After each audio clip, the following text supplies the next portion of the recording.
kam ta kami sing rekam lopa kumpas dong hodok kang kami sing rekam noluk lopa aina cover kang bika pa gedung jang oluk ke MSC Gat sam sing oluk ke unmuson ka pa gedung oluk 19 nong Gunahati Puptele Homostir GM Biju Kumar Pegu Sarbe hodok se Gat sam kapa ko pa nam time table bikoy aru bahar bikoy Biju Pegu Sarbe kangkan pa doing ngop kolok taiya hodok kami sing rekam noluk kala dotok iskima pa kaingul arsa ko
Final guys, super ngoluk yap gosik ge age tarung getak hodok supak se ngoluk misi hotono maslak GM Biju Service se gupila dum ko to yap gesik go age tarung gerdo ibo aro ollu dong ngoluk puja patol apni bingap takbo hodok supak se ngolus supak notun ghat sok ngolus ar aja ko নিয়ম dem misi ge gaman bide pin se সরকারি ঘাট 2013 সন দক্তব সুপাক পপলো ngoluk ke blog lo dungai telahi blog ara lo dungai supak se mulu missing autonomous council lo pala atongku missing onjol log missing autonomous council lo diko hat gat bozar ede bulu duji ede apuida mulu missing autonomous council lo pala ngadungku aru সৰকাৰৰ পৰা আমি অনুমোদন লৈছো অসম চৰকাৰে আমাক অনুমোদিত কৰিছে যে ইখিনি ঘাট যিবিলাক আমাৰ অঞ্চলত থাকা হাট ঘাট বজাৰ বিলাক আমাৰ ৰেভিনিউ লৈকে আহিব লাগে যেহেতু ৰেভিনিউ যদি নাথাকিলে অসম চৰকাৰ আৰু মিচিং অটোনমাস কাউন্সিল এটাই সরকার যেহেতু ইয়ার পাছতে অসম সরকারের পাছতে বিভিন্ন জাতি ডেভেলপমেন্ট কাউন্সিলও আছে এটো হল এটা 6 শিডিউল পর্যায়লৈকে যাব লগা এটা অটোনমাস কাউন্সিল গতিকে ইয়াত ৰেভিনিউটো নিশ্চিত অকল নোয়ালি ঘাট বুলি নহয় আমাৰ বালিবেটা ঘাট মোৰ সমষ্টিতে আছে বালিবেটা ঘাট আছে তাৰ পাছত বৰঘাট আছে গুণাহতি বৰঘাট এনেকা আমাৰ 3-4খন মান ঘাট আছে বা অসমৰ বিভিন্ন জিলাত থকা আমাৰ অঞ্চলৰ হাট ঘাট বজাৰ বিলাক মিচিং অটোনমাস কাউন্সিলে তো কাৰণে তাৰ পৰা ডিসি লেভেলৰ পৰা এটা সৰকাৰি এটা কাগজ দিয়ে যে এজন মানুহৰ পৰা কিমান লব লাগে প্ৰত্যেক বাৰতে কিমান লব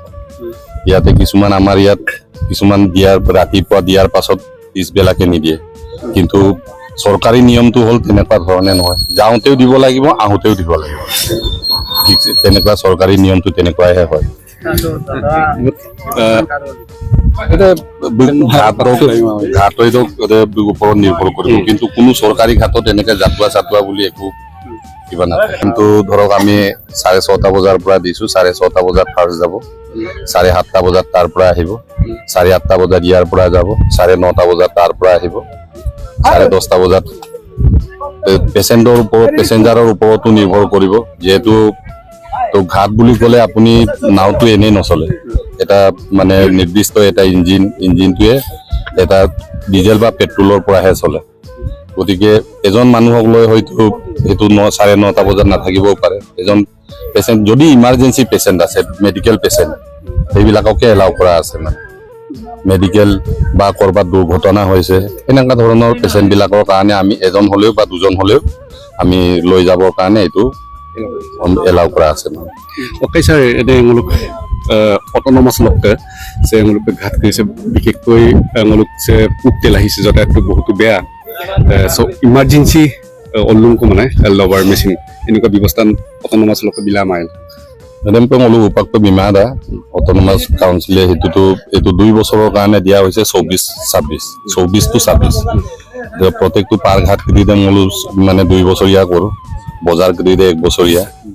তেনেকুৱা ধৰণৰ আমাৰ অকল সেইটোৱে নহয় দিচাং টেকেলিপুতা ঘাট আছে নিমাতী ঘাটো আছে আমাৰ এই বনগাঁও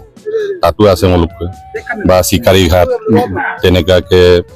আগত আমি বগীবিল দলং কমপ্লিট নোহোৱাৰ আগতে আমি বগীবিল মানে যিটো ঘাট হিন্দাই মলুক মিচিং কাউন্সিলাৰ ডোঙা ক'ব কিন্তু ঘাটটো হোৱাৰ পাছততো নাওৰ কোনো প্ৰয়োজন নাই গতিকে এতিয়া যেনেকে ধৰা হয়তো এতিয়া আহিছে আমাৰ টেকেলিপুতা ঘাট আৰম্ভ হ'ব এইবাৰ লুইত খাবলো ঘাট আৰম্ভ হ'ব নিশ্চিতভাৱে হয়তো পেচেণ্টবিলাক গুণাৱতী দলংখন যদি শেষ হোৱাৰ পাছত হয়তো এইবিলাকৰ মানে মানুহৰ মানে আজাটো কম হৈ যাব পাৰে সেইটো মানে বোলো ক'ব নোৱাৰো যে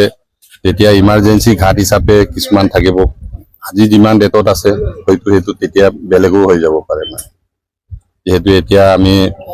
আপোনালোকে চবে জানেই সকলোৱে জ্ঞাত যে এতিয়া তামাৰত এখন দলং হ'ব বালিজান ঘাটত এখন দলং হ'ব বালিজান ঘাটটো দলং হোৱাৰ পাছত সেই মানুহবিলাকে গুণাৱতী হৈ পিনি